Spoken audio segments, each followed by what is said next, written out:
Before we proceed to the interpellation proper, the Chair will recognize the Honorable Vice President for her message. Yes, ma'am. You are recognized, ma'am. A message, sir, or my statement regarding the point of order? Message?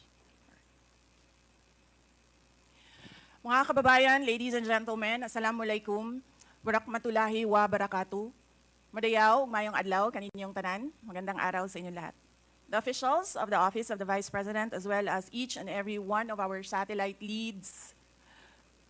office leads, were in receipt of a letter from the chairman of the Committee on Good Government and Public Accountability dated September 13, 2024, requesting our presence or that of our duly authorized representatives in today's initial deliberation with preliminary determination on privilege speech number 379. In view of the said letter, I am appearing before you today not only as the head of office, but more importantly as the duly authorized representative of all officials of the OVP. Simply because we have not done anything wrong. There is no misuse of funds. If there are audit findings, we shall gladly respond to them before the Commission on Audit. And if there are legitimate cases to be filed, then we shall gladly respond to them before the appropriate courts. In relation to this, may I just say that I take notice of the opening speeches and nasabi doon, there is a determination of misfeasance, nonfeasance, and malfeasance. And those are cases that should properly be taken in the courts of law. What we are witnessing now is no ordinary legislative inquiry. This exercise is a well-funded and coordinated political attack. This much is evident from the very words of the privileged speech that prompted this inquiry. A speech that simply meant to say, do not vote for Sara on 2028. It is clear to me that this inquiry is not about misused funds, accountability, or governance. Instead, it is solely aimed at discrediting my name and my office to prevent future political contests.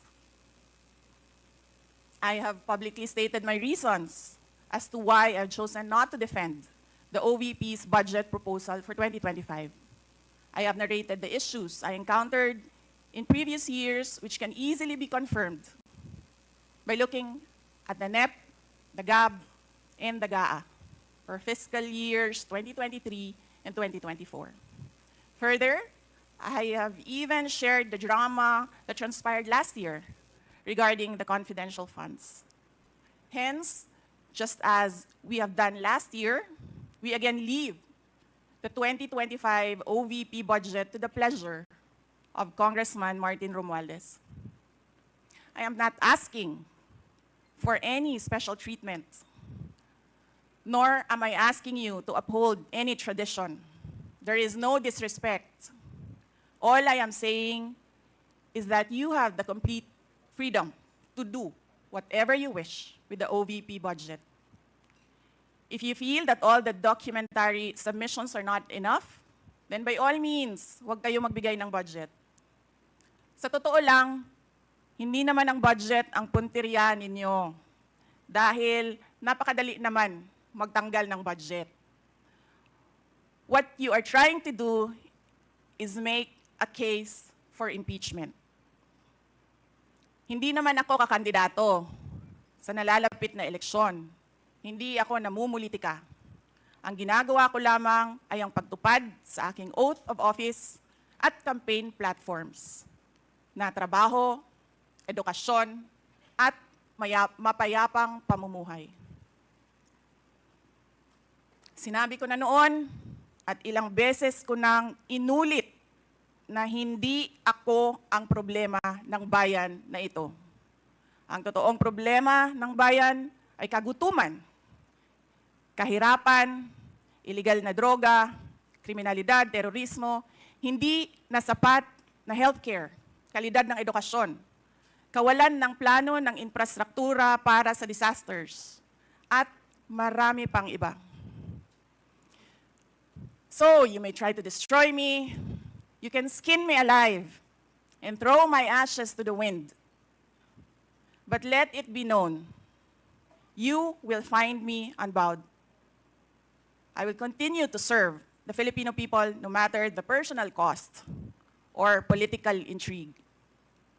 Having said that, I will not allow myself to be subjected to an inquiry based on an empty, privileged speech, just so you can attack me and do indirectly what you failed to do directly during the budget hearings. I therefore request this committee to terminate this inquiry for its clear lack of any proposed legislation or substantive matter for discussion. Shukran. Anyway, we will now proceed. Next, we will recognize the representative from COA, Mr. Chair, Congressman Marcoleta. may I please raise a parliamentary inquiry? What is your parliamentary inquiry? Thank you, Mr. Chair. The rules of the committee says that this committee only acquires jurisdiction on matters of nonfeasance, misfeasance, malfeasance. And under Section 2, Mr. Chair of the rules, there should be a prior determination whether or not these malfeasance, nonfeasance, and misfeasance are directly or specifically relating to the persons charged of this. Has this committee made a prior determination of this? And if so, when did it happen? And where is the order specifying that the committee has just reached a prior determination? This is very important, Mr. Chair, because the rules also says that after determining or making a prior determination, this committee will set an order, and that is the only way that this committee acquire jurisdiction over the person's subject matter of this inquiry. And that particular order of prior determination will set out the parameters. If I can make a comparison, Mr. Chair, in regular court, it is called pre-trial order, where the parameters of the inquiry, the presentation of evidence or explanations or allegations are limited to that set of stipulation.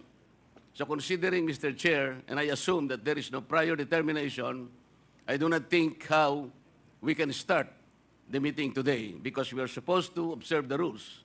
I'm referring to Section 2 of the rules of this committee, Mr. Chair. Thank you.